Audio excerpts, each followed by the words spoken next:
Yo, once again, it's on. Back at you one more again, Real Kens TV in the house like kitchen sinks. Hopefully you like the video. Feel free to comment. Definitely share. Subscribe to the channel if you're not already subscribed. And be sure to hit that post notification. So anytime I give you this action and this heat, guess what? You're amongst the first to receive. Now, with no further ado, let's get into this evening's video, if you will. It's Monday evening, about 9:41 p.m. I'm just relaxing, and people do send me questions. Actually, any questions that you have, Real Kens TV at Yahoo. Feel free to send them to me or whatever. But I had an individual earlier that sent me a question, and it was yesterday, and it really touched me. It touched me so much that I say, you know what? I'm going to do a video about the question that this individual posed to me, if you will. It's one of those things that it could happen to anyone. I could see it happening to anyone. A lot of times we so quick to judge people, and we're so quick to say, especially a person with a criminal record, we're so quick to say, well, you put yourself in that situation. You made your bed and you have to lay in it. All of those things, we know those things, okay? Let's get that out of the way. That's obvious. But at the end of the day, you're still a human being, and you still have to live with the decisions that you made, which is not always the easiest thing to do. And saying to a person, well, you knew that when you did what you did was wrong. Yes, we all do wrong, and we all mess up, and we all make foolish decisions sometimes. I get that part. You see what I'm saying? I get that. But nevertheless, this individual, we're going to call him Tom. On my channel, I rarely use people's real names, every once in a while. But if it's something that's personal or offensive, or first of all, I try not to even talk about anything that's going to be offensive. We positivity. We stress positivity on this channel. We don't get on here and hate on nobody. We don't get on here and talk down on nobody. It doesn't matter if you're white, if you're black, what your sexual preferences are or aren't. If you're rich, if you're poor, it doesn't even matter. See, that's the one thing about my channel that I genuinely like. Well, I love everything about it. But with that being said, there's people of all calibers that come to the channel and listen. Some people agree, some people disagree. You can express yourself on this channel. It doesn't matter if you don't have to agree with me every time I say something. I'm not looking for yes people. I'm just looking for good people to, I've learned so much just listening to others. You see what I'm saying? I'm not getting offensive when people say something, and perhaps sometimes I'm wrong. So, that's just the basis of this channel. But getting back to Tom, we're going to call him Tom. Tom. He sent me this message, and now this is one of those videos you all can kick back, just relax. If you're riding, if you just laying in the bed at night, or you're trying to wind down and go to sleep, or, you just like a nice, lengthy video. Well, this is one of those videos. Tom sent me an email and told me that I actually should have printed it out, but I didn't. But I'm going to pretty much paraphrase, what the email said. So, Real Kens, I really enjoy watching your channel. I've been contemplating sending this message to you. I've watched several of your videos in regards to, doing time in prison. There are other prison channels that I watch, but it just seems as though I'm able to relate to yours more than the others. No knock on the others, but your channel is the channel that I relate to the most. So Tom went on to tell me circumstances involving his situation. which in turn caused him to reach out to Real Kens TV. Tom is married, and Tom has an ex-wife. He has 2 kids with his present wife and 2 kids with the ex-wife. Tom went on to tell me that everything was going pretty well in his life. You know, the ex-wife had moved on. Obviously, he moved on because he's married. Ex-wife had moved on. They split custody of the kids. It's a boy and a girl. And every other weekend, the kids went to the ex-wife's house. Ex-wife had a boyfriend, a live-in boyfriend, a long-time live-in boyfriend. And Tom said everything, he had no problem with the boyfriend. The boyfriend had no problem with him. The boy, his son, he, in a sense, had a problem with his mother's boyfriend. I want to call him the stepdad, so we'll just call him the stepdad. Even though they weren't married, we'll just call him the stepdad, because I don't want to keep saying with the mother's boyfriend. Had a problem with the stepdad. And for the longest, Tom wasn't aware of this. He never brought it up to his dad. He noticed that he would make different excuses sometimes why he didn't want to go, for the weekend, go visit for the weekend or what have you. But Tom was adamant that he go because this is your mother. She wants to spend time with you just as well. So yes, an agreement that they had, but more so, Tom was just trying to do the right thing. No, this is your mother's son. I understand you want to be here. You want to spend the weekend with me, and you want to be, with your friend. But this is something that, your mother needs to see you just as well. She wants to spend time with you. So the young fella, the son, he would gripe and complain, not all the time, but just, from time to time. Well, this one particular time, he came back and he said the stepfather put his hands on me. So Tom was like, what do you mean? Son, talk to me. What do you mean he put his hands on you?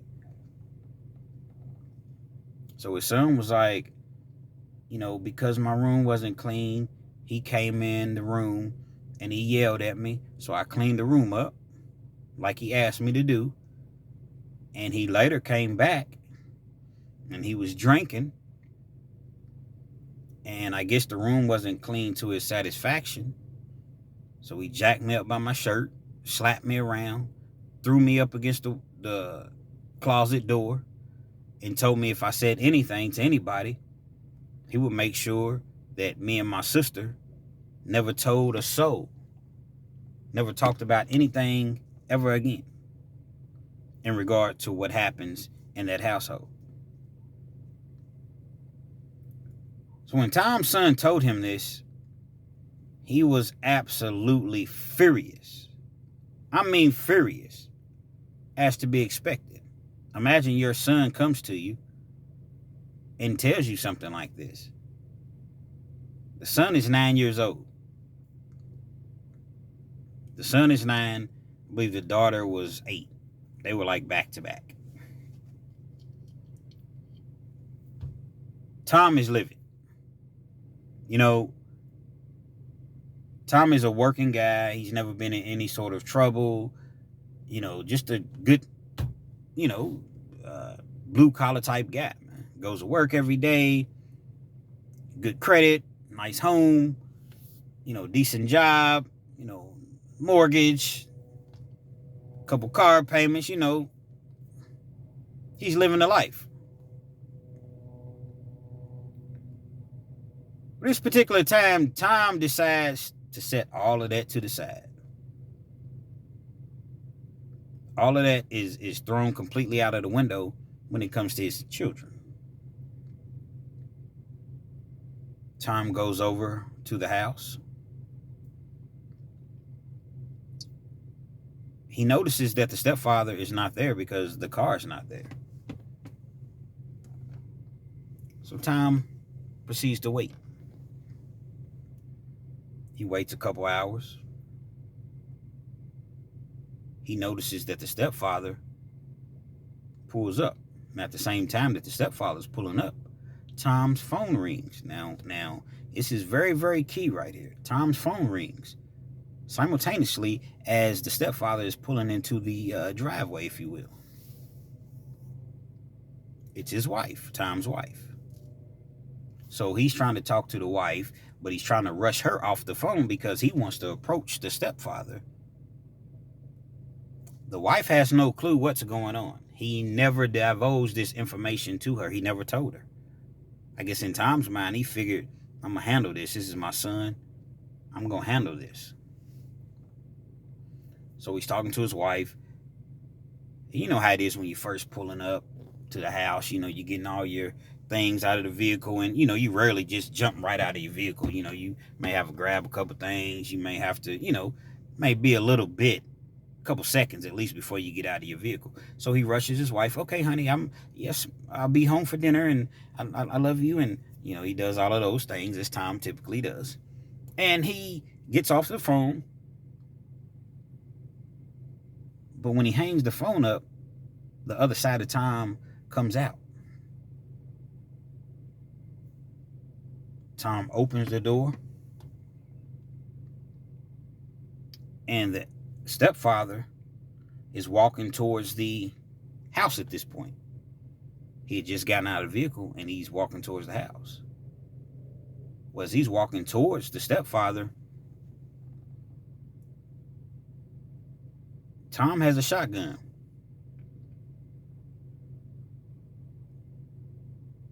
Broad daylight. Now, when I say broad daylight, I want to say he said it was like 7 o'clock, 6 o'clock in the evening. So it was still light outside. Stepfather sees that Tom is walking towards him very, very aggressively with this shotgun.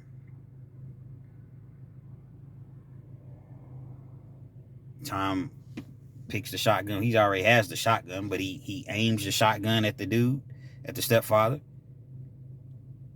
Instantaneously, the stepfather takes off running. As he takes off running, Tom is shooting at him. Boom! 6 o'clock in the evening. Boom! He fires several shots at him. A couple shots actually hit the house. Stepfather runs in the back. Because I guess if he runs towards the front door, 9 times out of 10, the front door is going to be locked. He's not going to be able to put his key into the, and unlock the door that fast. You got somebody shooting at him, literally shooting at him in broad daylight with a shotgun. So he decides to run to the side of the house, in which he ends up running to the back of the house. Tom's chasing him, but he's not running. He's just walking. Like on Jason, the movie Jason. All the kids is always running, and Jason never runs. He's just walking. And somehow, no matter how fast the kids run, and no matter how much of a head start they have, Jason's always right there. Cush, cush, cush, cush. Well, that's how Tom was that day. I guess at some point, Tom gets a hold of himself, and his inner thoughts is, what am I doing? He grabs his shotgun, gets in the vehicle, and he leaves. Well, as you can imagine, the police were definitely called. I mean, it's not even a, nice middle-class neighborhood like that. Hell, the neighbors was going to call the police before anybody. So the police were called. Police come to Tom's house. And Tom is arrested. Attempted murder. Now, the actual charges, this actually happened in Kentucky. So it wasn't in the same town or city that I'm in, but it happened in Kentucky. They charged Tom with attempted murder. He fired 6 shots at the dude. 6 counts of attempted murder. Fortunately for Tom, and fortunately for the stepfather, he wasn't hit.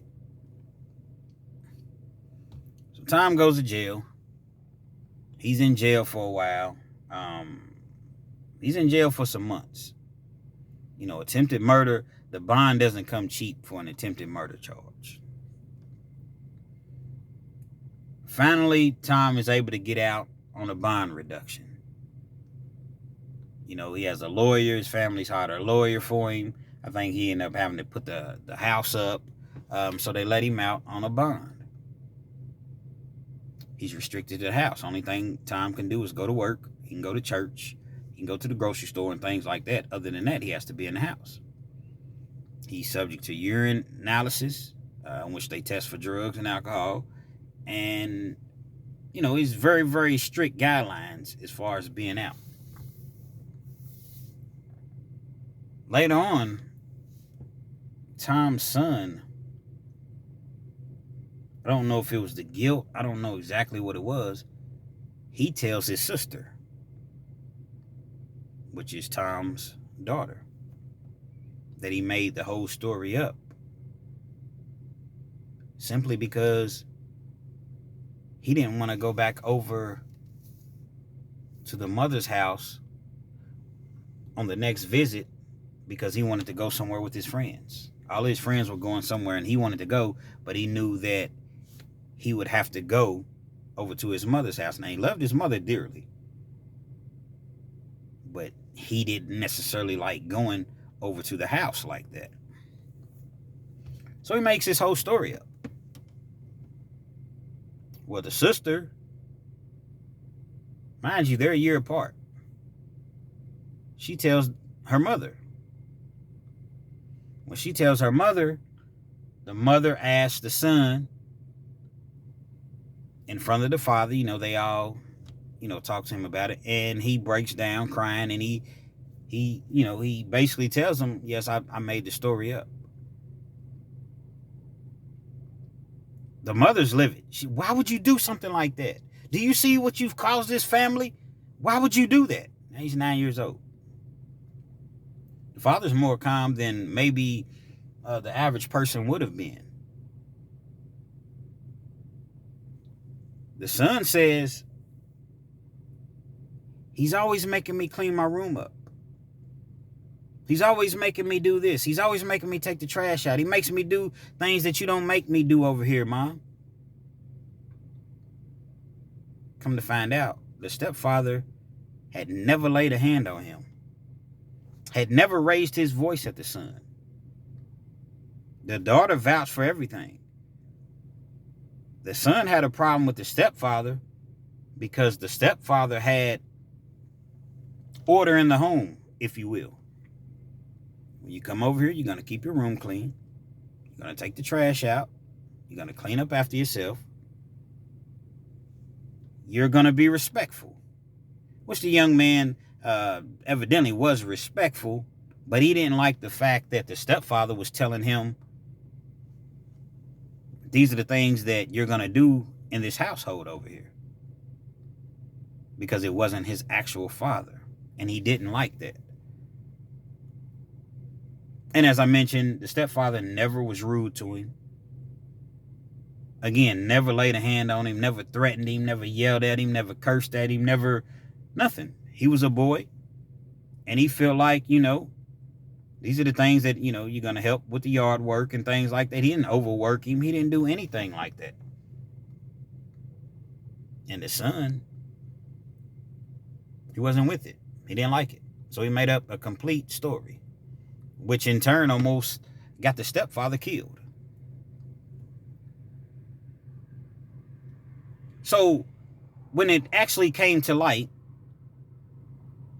what's done is done, because now the court proceedings are in motion.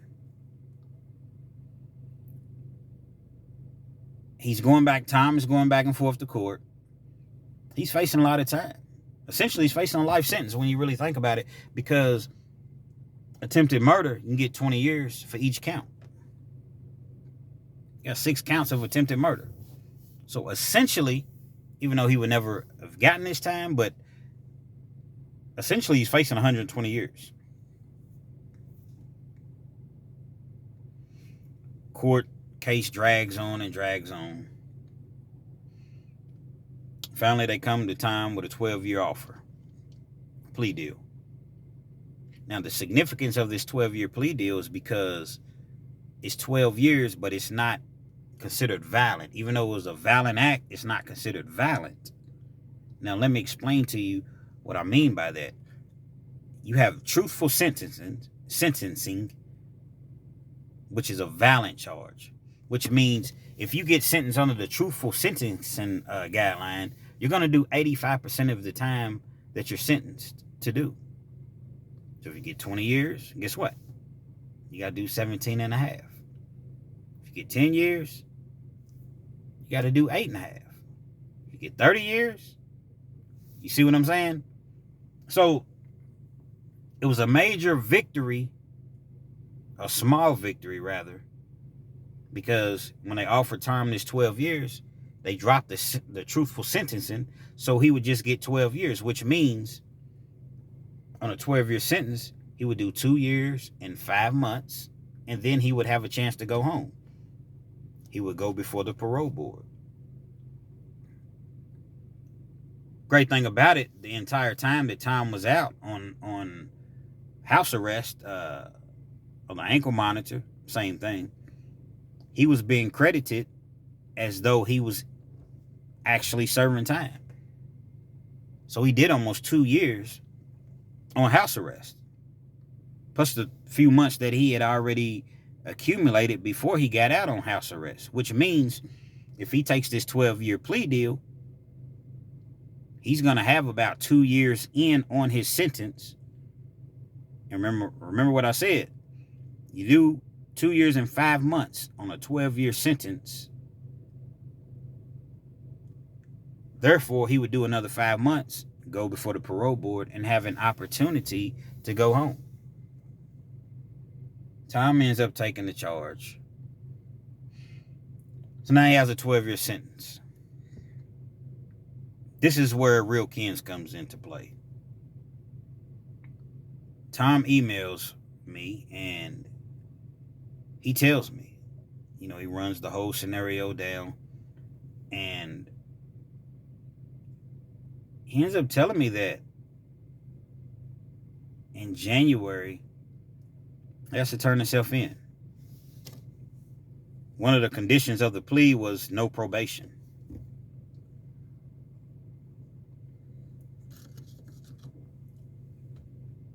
So in January the 3rd, I believe, Tom has to go to the courthouse, get final sentenced, and turn himself in.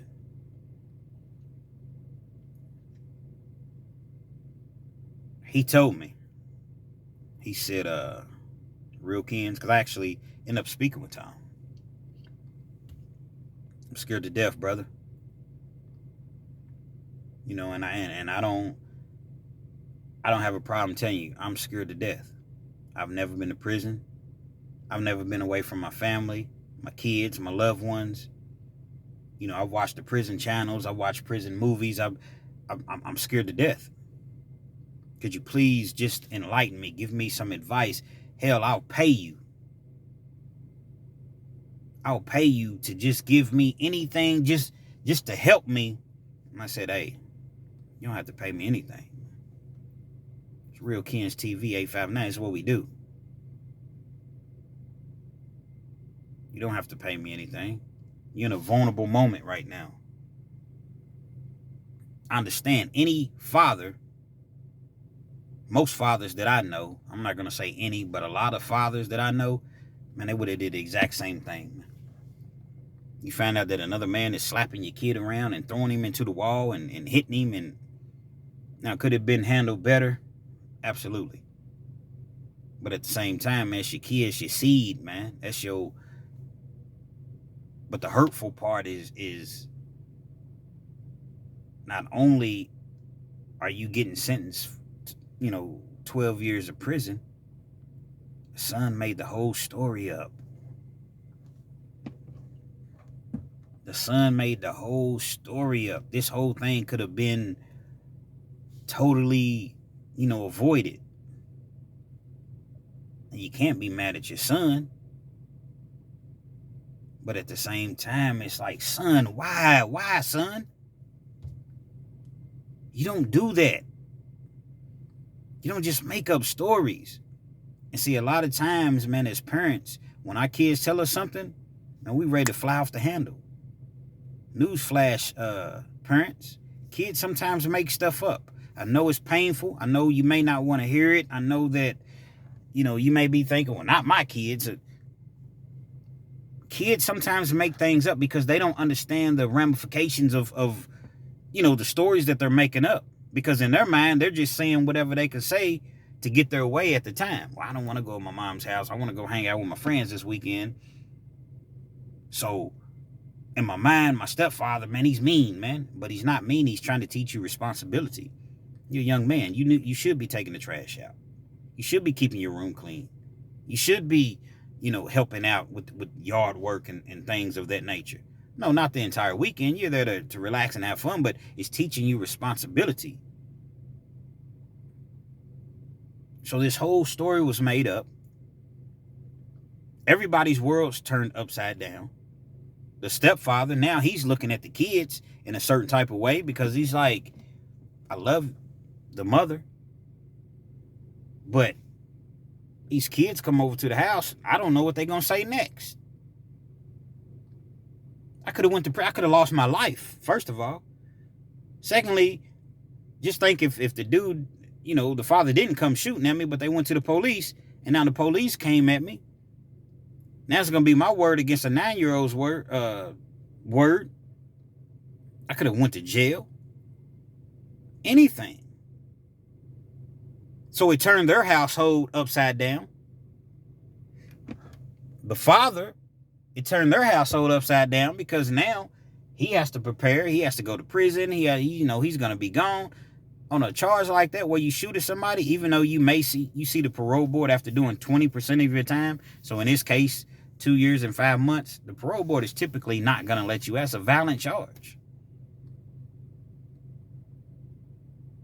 Now depends on who you know. He may know some people that can write him some letters and things of that nature on his behalf.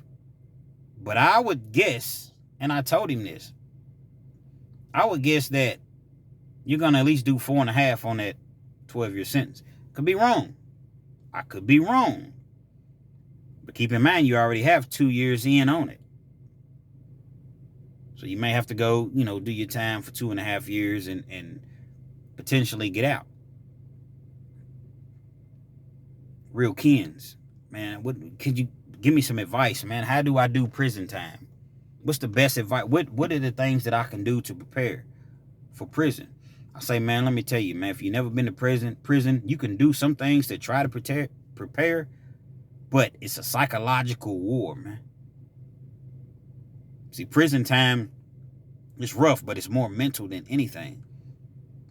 So I told him some things that could, in a sense, prep him. I said, find out what phone service that, that area that you're in uses. In Kentucky, most of the time they use Securus. Sometimes they use Tailmate. And there's another one, I forget. Figure out what phone service that they use.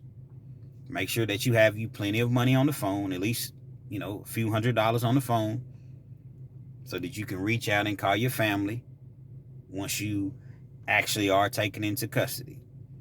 I said, take you some money in with you. I said, in Kentucky, You know, in the area that I'm in, rather, they're going to charge you like $50 as soon as you walk into the jail. Then they're going to charge you. I said, I don't know if they allow you to wear what they allow you to wear into the jail. All these things, find out. You don't wear you 3 pair of socks, 3 pair of underwear that they allow. A lot of times they allow you to wear gray underwears or all white. You can wear like the little wife beaters. You can wear all white t-shirts. You can wear thermals. You can wear long johns. All of these things, where I'm at, they allow you to wear into the jail as long as they, meet the criteria as far as the dress code. The things that you are allowed to have. Have you some money saved up?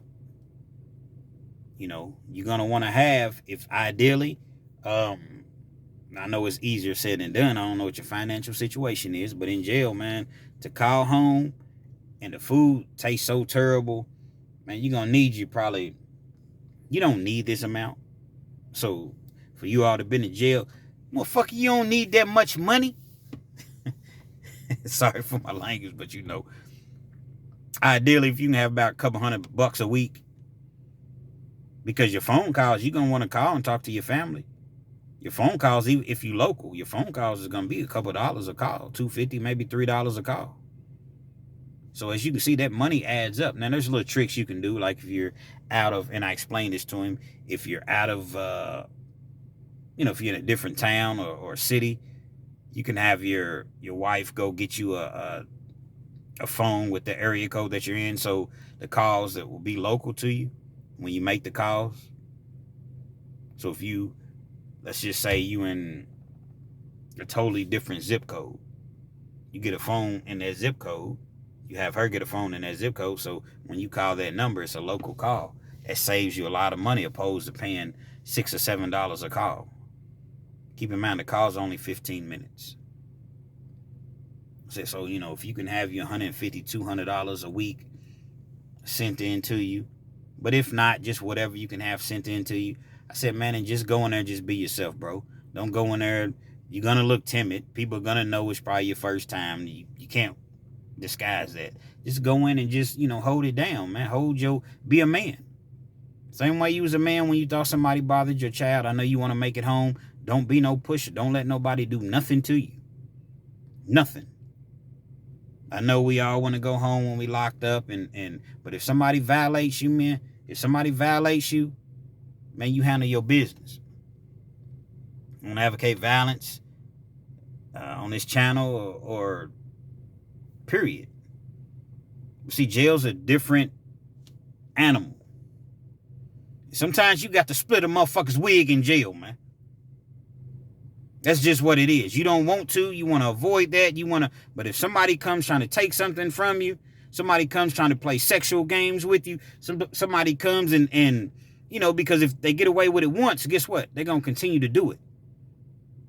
So you grab you a sock, you put you a combination lock in that sock, or whatever you can find. If you don't have a combination lock, some of those state bars of soap that they give you, they're very, very hard.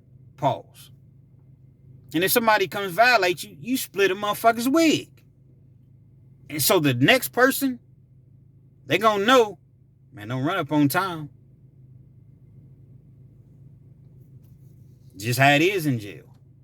That's how it is. Anybody that's been to jail, particularly prison, they will tell you that. Because as soon as you let it go and man, I want to go home to my family, man, I'm going to let it go. Guess what they're going to do the next time? They're going to push the envelope a little bit further. Then a little bit further. The next thing you know, you see what I'm saying? But if you nip it in the bud in the beginning, there won't be a next time. Not just say, man, just be yourself. Go in there. Don't gamble. Try to stay off the basketball court. Not that Tom plays basketball, but I'm just giving him the rundown. Basketball court is cool, but it creates a whole lot of friction and arguments. You want to shoot around, cool. As soon as they want to play competitive ball, no. Like I said, don't gamble. Don't mess with nobody's boys, which I don't think Tom would do that, but I'm just simply saying, don't go into debt. Don't borrow anything from anybody. People love to allow you to borrow something, Yeah, you can watch my TV, dude. Then later on, man, the button on my TV don't work. You ain't even touched the button. Man, you owe me $300 for a new TV, man. Dude, I didn't even touch your button. Man, you owe me $300 for a new TV, man. Don't borrow nothing. Don't accept anything from anybody. You're going to be cool with some people, eventually. But just watch who you're around, watch who you surround yourself with. Use your time wisely. Take as many classes and courses as you can possibly take. I don't care if you're already educated. I don't care what your skill level already is. Keep yourself busy. Hopefully your family comes to visit you as much as they can. Hopefully you're close to home, but you can't really dictate that. Read. Get in your Bible, most importantly. For me, that's what it was, most importantly. And just stay out of the way, man. Try to keep your mind occupied. And whatever you do, Tom, don't run your wife off. You're going to hear all type of jail stories and penitentiary stories. And your wife ain't answering the phone because Jody's there. He's tearing up right now. And he's probably... Don't buy into any of that. Your wife is going to be your number one supporter. Make sure that you treat her with the utmost respect, man. How was your day? You doing okay? I understand. Get through it together. If she doesn't answer the phone, don't allow your mind to wander. It's your wife. It's the same woman that you took vows with. You see what I'm saying? Before God. You all are as one, a package. Right now, you're away. But guess what? Don't get in there and get to thinking that because you're not there, she has another dude in the bed. You're going to hear all of those stories. Pay it no mind. Pay it no mind. And next thing you know, man, you'll be out of there. That's the best advice that I can give you, Tom. And I told him we was going to stay in touch. He has my number. Anytime he needs somebody to talk to, just to vent, just anything, he has my number. Heck, I've given you all my number. Anybody have anything to talk to me about, man? It's 859-551-5122. That's literally my number, 859-551-5122. I've talked to several people. Sometimes people have problems and they don't want to put them online. They don't want to put them in their comments. They don't want to, let everybody in, if you will, as far as what they're going through. I started this channel because I wanted to help people. Mainly the youth, but anybody that listen, man, that going to prison is just not where it's at. Tom jumped the gun. He acknowledges that. Wish he had done things differently, but he didn't. So we have to, figure this out as we go. Now he's going to live the rest of his life as a convicted felon when he's not even a bad guy. He's not a criminal. Did a criminal act. Tom's not a criminal. He just went to war for his kid. Unfortunately, his kid didn't tell the truth. So there's many, many lessons within this story. Don't jump the gun. Make sure you talk to your kids. Make sure that they understand that telling a lie on someone where they may think that it's just a little white lie, it's nothing serious, like that could really, really affect somebody's life, as we see what happened to Tom. I told him to enjoy yourself. Enjoy the holidays. Has Thanksgiving coming up, Christmas, New Year's. Then he has to go do what he has to do. But you can get through it, man. Just don't run your family off, man. Continue to talk to your son. Don't hold a grudge against your son, which, obviously he knows that. But just express to him the importance of telling the truth. He since, I want to say, made amends with the stepfather to the best of, his ability, because the courts had a restraining order.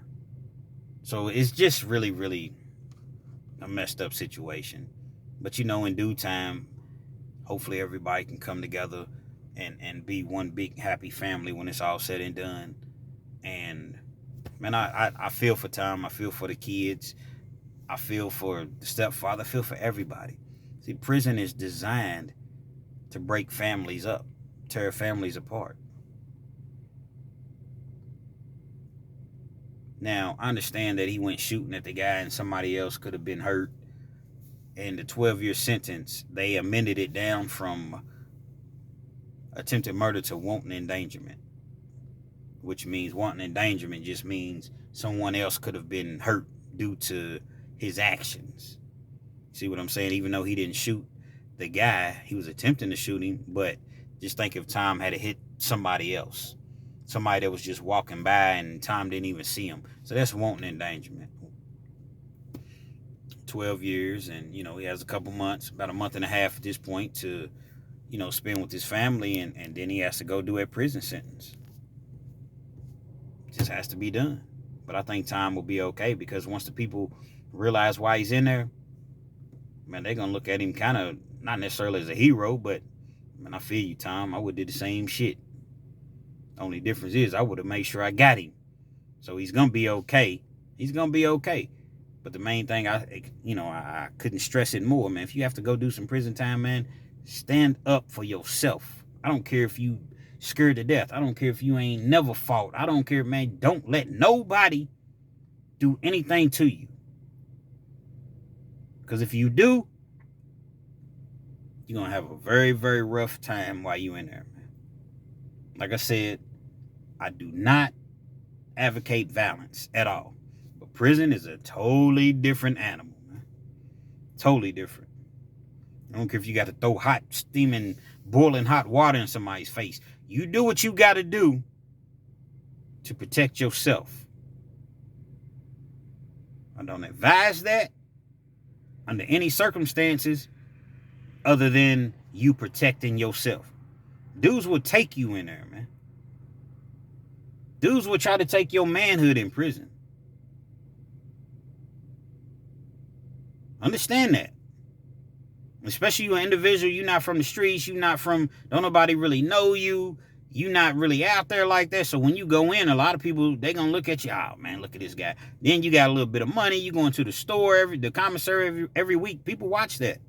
And they see that you're not affiliated. They see that you're not, hanging with a whole lot of people, or the people that you do hang with, the guys that you meet, y'all kind of, look like pushovers. You might not be a pushover, but that's a perception.